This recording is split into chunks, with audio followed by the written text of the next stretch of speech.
Good morning, everybody. Thank you, Ana Maria, for the presentation.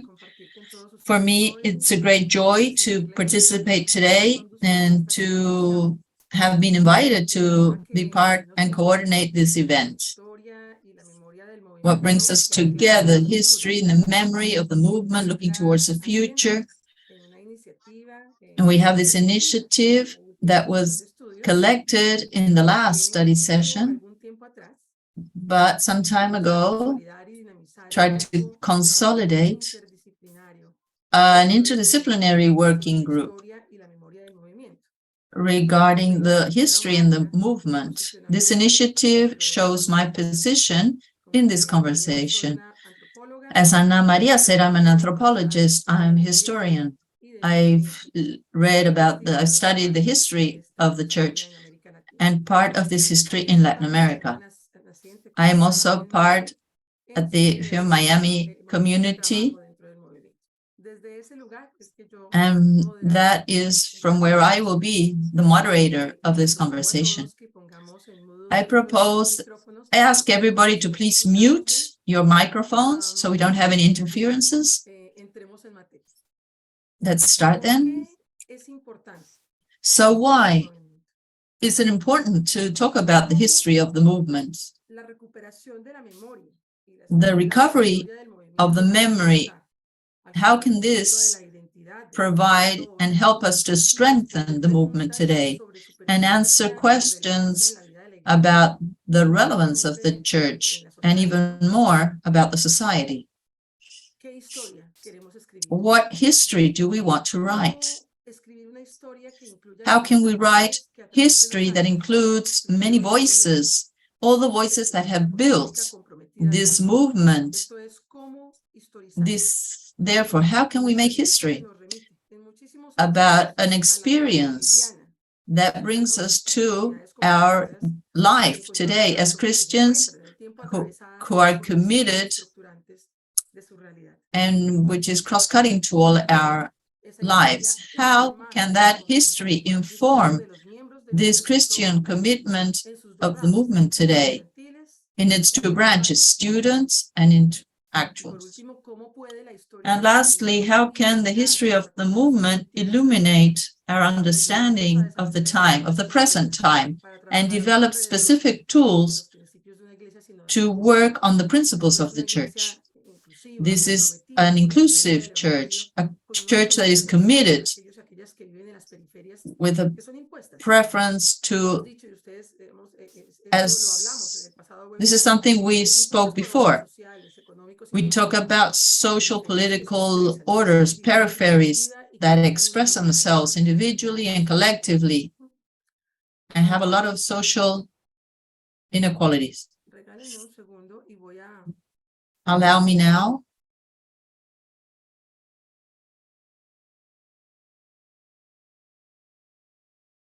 Están viendo mi pantalla, ¿cierto? Gracias. Entonces, hemos acotado 5 preguntas. Okay, we have here 5 questions to help us reflect on this topic, and for that we have invited 5 panelists.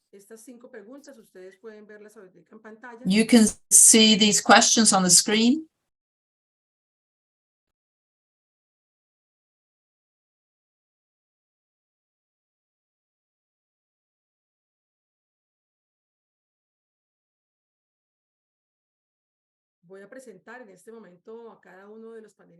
I'm going to introduce the panelists now. The idea is that the panelists can have 10 minutes to present their topic, and then we'll have a Q&A session. That's why I am asking the participants also to prepare whatever questions you may have, questions or comments. You can send your questions by chat, by the Zoom chat, or otherwise you can ask the questions at the end of the session in our Q&A. Very well. Let's welcome and then Ana Maria Videgain. Many of you know her because of her relevance in the development of studies about the church in Latin America. Ana Maria is a professor of Latin American religions at Florida International University. Ana Maria's research themes revolve around the Catholic laity organizations, Latin America Christianity, women and religion, the role of the church in society and politics, Latin America history. She's been an active Pax Romana member since 1968 when she studied in Uruguay and later as professional in Medellin, in Bogota, Colombia. She has been a keynote speaker in the preparation of the Synod of Bishops on the laity at the Salam and the Vatican. In 2018, she was invited by the Pontifical Commission on Latin America as keynote in the CALP Plenary Assembly on Latin American Women in the Church and Society. Very well. We have here Stefan Gigak, who is joining us also as a panelist. He comes from Australia. He's a historian of the church. He works at the university. Stefan worked for a short time as a personal injuries lawyer while at university. He became involved in local parish YCW group. In 1978, he became a full-time worker for the movement, working in Melbourne, Brisbane, and Sydney, and later for the international YCW. Later, he completed master's degree in canon law and legal theory. He coordinated an international project to document the history of YCW before taking up a position as a project officer with the French Catholic Development Agency.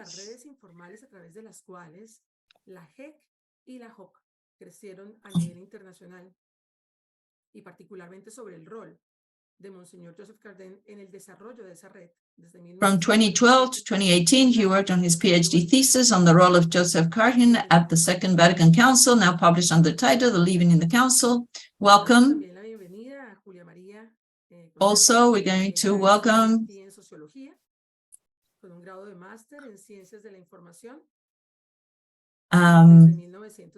since Julia Maria, she has studies done in Warsaw. She's also vice president of the movement. She's been coordinator in Europe for Jesinec and a member of the experts group of the interreligion part in the Youth Forum.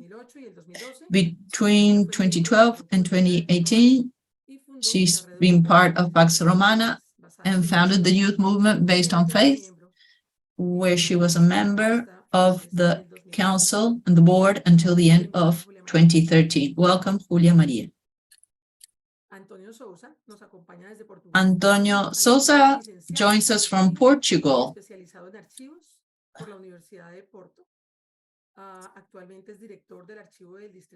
Antonio Sousa has a degree in philosophy and a specialization in archives from the University of Porto. He integrated the DigiTark and Craft project teams in the area of migration to digital format of archival description tools.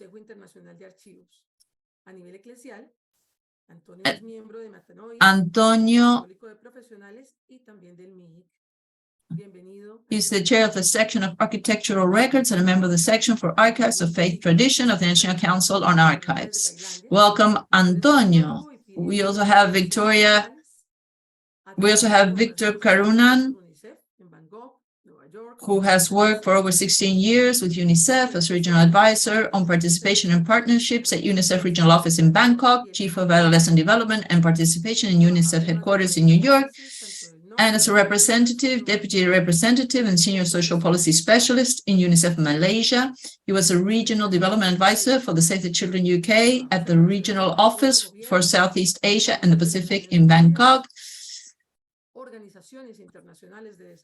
He's worked with international development organizations, NGOs, and civil society, and private corporate sector in child rights and child development, results-based management, social policy, public finance management, adolescent participation and development, policy advocacy, participatory research. So welcome, Victor.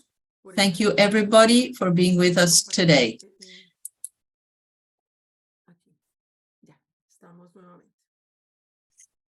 Entonces, vamos a comenzar Now let's esta start conversación this con los comentarios de conversation Ana María sobre un with the tema comments of Ana Maria importante. regarding this reality, which is something that concerns us. We're talking about a change of times, change in an age. We have technological changes. A lot of things have come by after the pandemic. We have a lot of expectations and needs and experiences, very different. Cambios en la política internacional.